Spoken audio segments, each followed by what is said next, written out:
आज बेंगलुरु के अंदर एक बहुत ही बड़ा मामला हमारे सामने आया है। तुम शेड्यूल कास्ट से बिलोंग करती हो, हिंदू लड़की हो, तुमसे कोई शादी नहीं करेगा, तुम किसी के साथ भी सो सकती हो, तुम तो मेरे साथ भी सो सकती हो, ऐसा उसके पिताजी ने मुझे बोला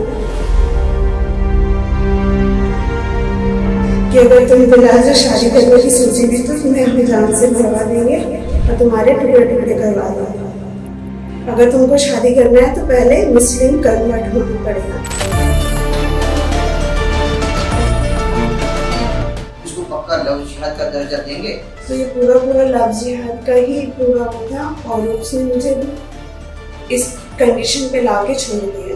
अभी 8 महीने की प्रेगनेंसी में मैं कहाँ जाऊंगी? अभी 8 महीने की प्रेगनेंसी में मैं कहाँ जाऊंगी? नमस्कार, आप देख रहे हैं डी एक्सप्रेस और मैं आपके साथ में पुरोहित। डी एक्सप्रेस वाले देखने वाले सभी साथियों से निवेदन करूंगा कि आज बेंगलुरु के अंदर एक बहुत ही बड़ा मामला हमारे सामने आया है। जैसे ही मामला हमारे सामने आया, हमने हमारे पूरे चैनल और हमारी टीम ने उसको गंभीरता से लेते हुए एक बहन के साथ बहुत ही बड़ा हादसा हुआ है, उसकी रिपोर्ट यहाँ पे हमारे पास में है और आज हम यहाँ पे पहुंचे हैं इसी बहन से डायरेक्ट मुलाकात करने के लिए और इनसे पूछेंगे कि इनके साथ कैसे हादसा हुआ और क्या हुआ। मैं बिलाल रफीक सीएम, जो कि मर्चेंट नेवी में एज ए ईटीओ ऑफिसर काम करता है, उससे इंस्टाग्राम के थ्रू, सोशल मीडिया के थ्रू मिली थी, जिसके बाद हम फ़ोन पे बातें करते थे और जिसके बाद उसने मुझे रिलेशनशिप के लिए प्रपोज भी किया था। फिर हम मिलने लगे और फिर उसने मुझे बैंगलोर में बुलाया जॉब करने के लिए। मैं फिर जो बैंगलोर आई, बैंगलोर में मैं प्राइवेट हॉस्पिटल में एज अ नर्स जॉब करती थी। हमारे रिलेशनशिप को 2-3 साल से ज़्यादा हो गए। इस बीच में 2 बार प्रेग्नेंट भी हुई। उस समय उसने मुझे शादी का प्रॉमिस किया था कि मैं तुमसे शादी करूँगा और वो मेरे साथ मंदिर भी आया था शादी करने के लिए। उसके बाद मैं प्रेग्नेंट भी हुई थी, तो उस समय उसने बोला कि अभी रिलेशनशिप को ज़्यादा टाइम नहीं हुआ है, हम शादी बाद में करेंगे, तो अभी अबॉर्शन करा लो। तो उस समय उसने मुझे दवाई देकर अबॉर्शन करवाया था। फिर इसके बाद इस साल 2024 में मुझे फिर से पता चला कि मैं फिर से प्रेग्नेंट हूँ। तो मैंने उससे साफ पूछा कि तुम मुझसे शादी करोगे या नहीं, या हर बार ऐसे ही अबॉर्शन और बस झूठे वादे करोगे। तो उसने बोला कि मैं तुमसे शादी करूँगा। तो मेरे प्रेगनेंसी के 3rd मंथ पे हमारे बीच झगड़ा भी हुआ था, उसने मुझे मारा था। तो मैंने पुलिस में कंप्लेंट भी किया था और उसको और उसके फैमिली, उसके पिताजी मोहम्मद रफ़ीक और उसकी माताजी मुतब्बी रफ़ीक सीएम एंड सिस्टर अथीना, तीनों को लीगल नोटिस भी भेजा था कि मुझसे शादी करोगे या नहीं, या सिर्फ मुझे झूठा दिलासा दे रहे हो। तो उन्होंने उस समय शादी के लिए हाँ कहा था और उसके घर वालों ने भी, उसके मम्मी और पिताजी ने भी बोला कि बिलाल तुमसे शादी करेगा और इस बच्चे को एक्सेप्ट भी करेगा, आप कंप्लेन मत करो। फिर उनके अश्योरेंस के बाद ही मैंने अपना ये प्रेगनेंसी कंटिन्यू करा,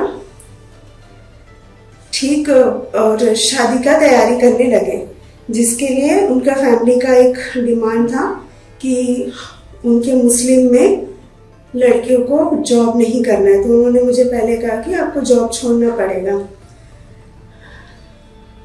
तो मैंने उनके कहने पे मैंने जॉब भी छोड़ दी और फिर उन्होंने बोला कि मुस्लिम में हमारे घर में हराम है जॉब करना। फिर उन्होंने जैसा जैसा कहा वो टालते रहे डेट, कब शादी करनी है कब। तो ठीक मेरे 8वें महीने के प्रेगनेंसी के 8वें महीने के 2 हफ्ते पहले उन्होंने शादी के लिए मना कर दिया।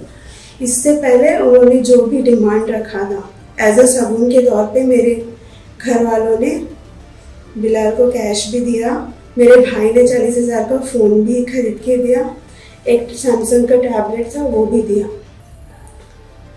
उसके बाद भी वो लोग डेट नहीं निकाल रहे थे शादी करने के लिए, बहाने बना रहे थे। तो फिर मैंने उनसे साफ पूछा कि शादी करोगे या नहीं। तो फिर उन्होंने मेरे 8th मंथ प्रेगनेंसी के 2 हफ्ते पहले ही उसके पिताजी ने फ़ोन करके मना किया कि हमें शादी नहीं करेंगे, अगर तुमको शादी करना है तो पहले मुस्लिम कन्वर्ट होना पड़ेगा।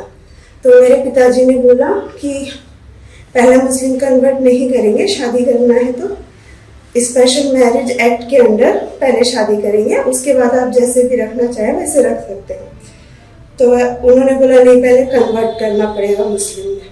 फिर बिकॉज ऑफ मैं, क्योंकि मेरा प्रेगनेंसी था तो घर वाले कन्वर्शन के लिए भी मान गए थे, फिर भी उन्होंने मना कर दिया। फिर उसके पिताजी ने मेरे पिताजी को फ़ोन किया और मुझे भी फ़ोन करके ये बोला, तुम तो शेड्यूल कास्ट से बिलोंग करती हो, हिंदू लड़की हो, तुमसे कोई शादी नहीं करेगा, तुम किसी के साथ भी सो सकती हो, तुम तो मेरे साथ भी सो सकती हो, ऐसा उसके पिताजी ने मुझे बोला। उसके माताजी और सिस्टर ने ये कहा कि अगर तुम बिलाल से शादी करने की सोची भी तो तुम्हें हम जान से मरवा देंगे और तुम्हारे टुकड़े टुकड़े करवा देंगे। और फिर पुलिस ने, फिर मैंने FIR भी करा, जिसके बाद बेंगलोर में, जिसके बाद बिलाल को ही बस अरेस्ट किया, उसके फैमिली को अरेस्ट नहीं किया, उसके माताजी, पिताजी और सिस्टर। बिलाल और पुलिस वालों ने मेरा जो फ़ोन बिलाल ने तोड़ दिया था, जिसमें सारे सबूत है, WhatsApp, chat recording, call details, जो वो फ़ोन है वो फ़ोन लेने से भी मना कर दिया।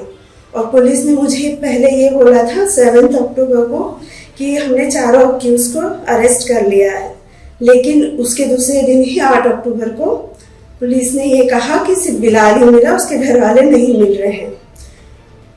फिर उन्होंने मेरा केस एक पुलिस स्टेशन से दूसरे पुलिस स्टेशन में ट्रांसफ़र कर दिया, जहाँ पे अभी तक उन लोगों ने कोई कार्यवाही नहीं की है और उसके घर वालों को भी अरेस्ट नहीं किया है। जबकि मैंने FIR भी दिया है, फिर भी उन लोगों को अरेस्ट नहीं किया जा रहा है।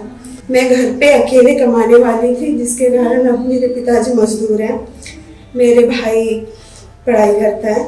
हमने जैसे भी अरेंज करके शादी के लिए रिलेटिव्स को भी बोल दिया था। अभी मेरे फैमिली भी बहुत सदमे में है, क्योंकि एक सामाजिक तौर पे उनको भी बहुत शर्मिंदगी महसूस हो रही है, क्योंकि मैं अभी किसी को कुछ बोल नहीं सकती, और मेरे पास जॉब भी नहीं है, फाइनेंशियल सपोर्ट नहीं है, मैं प्रेग्नेंट हूँ। अगर उनको शादी नहीं करना था तो जब मैंने लीगल नोटिस 3rd मंथ में भेजा था, उस समय या उसके बाद 5वें, 6वें, 7वें महीने तक भी वो मना कर सकते थे, जिससे मैं अबॉर्ट करवा सकती थी और आगे जो भी था वो देख सकती थी। लेकिन उन्होंने जानबूझ के मुझे इस साजिश में फंसाया ताकि मेरे पास कुछ फाइनेंशियल सपोर्ट ना रहे, कुछ ना रहे। और उन्होंने ये भी कहा कि तुम हमारा कुछ नहीं बिगाड़ सकती, वो बहुत पावरफुल है।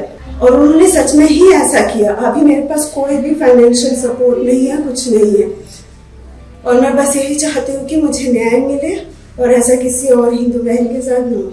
देखिए दर्शकों, मैं आपको यही बताना चाहूंगा कि देश के अंदर बहुत सारे मामले देखने को मिलते हैं, मगर ऐसा मामला आपको पहली बार देखने को मिलेगा, ये बेंगलुरु में है। बेंगलुरु में एक आपके सामने FIR की कॉपी है, ये FIR copy Govindpura police station में FIR हुई है। आज इस बहन की जो हकीकत आपने सुनी है, ऐसी हकीकत किसी के भी साथ हो सकती है, इसलिए आप सावधान रहे, सतर्क रहे। जय हिंद, जय कर्नाटका।